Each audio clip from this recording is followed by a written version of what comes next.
ஒருமுறை கருடன் ஸ்ரீகிருஷ்ணரிடம், பூமியில் என்னை விட வேகமாக பறக்கும் உயிரினம் ஏதாவது உள்ளதா என்று கேட்டார். அதை கேட்ட சுதர்சன சக்கரம், இந்த உலகில் என்னை விட சக்தி வாய்ந்த ஆயுதம் உள்ளதா என்று கேட்டது. இதையெல்லாம் கேட்ட சத்யபாமா, திரேதா யுகத்தில் உங்களின் மனைவி சீதைதானே, நான் சீதையை விட அழகாக இருக்கிறேன் அல்லவா என்று பெருமையுடன் கூறினாள். இந்த மூவரின் பேச்சை கேட்ட ஸ்ரீ கிருஷ்ணர் எப்படியாவது அவர்களின் அகங்காரத்தை அழிக்க வேண்டும் என்று நினைத்தார்.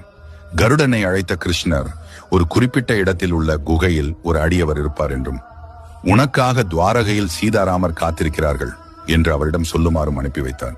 சுதர்சன சக்கரத்தை அழைத்த கிருஷ்ணர், வாசல் அருகே இருக்குமாறும் யார் வந்தாலும் உள்ளே அனுமதிக்க கூடாது என்றும் கூறினார். சத்யபாமாவை சீதாதேவி போல் அலங்கரித்துக் கொள்ளுமாறு சொன்னார்.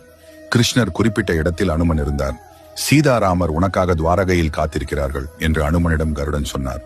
அதை கேட்ட அனுமன் உடனே கருடனை விட 1000 மடங்கு வேகத்தில் துவாரகையில் ராமர் போல் இருக்கும் ஸ்ரீகிருஷ்ணரிடம் வந்து சேர்ந்தார். அனுமா, வாசலில் உன்னை யாரும் தடுக்கவில்லையா என்று ஸ்ரீகிருஷ்ணர் கேட்டார். அதற்கு அனுமன், ஒரு சக்கரம் தடுக்க முயன்றது சுவாமி, ஆனால் அதனுடன் போர் செய்தால் உங்களை சந்திப்பது தாமதமாகும் என்பதால் அதை விழுங்கிவிட்டேன் என்று பதிலளித்தார். அருகில் இருந்த சத்யபாமாவை பார்த்த அனுமன், இந்த தோழி யார் சுவாமி, என் சீதாதேவி எங்கே என்று கேட்டார்.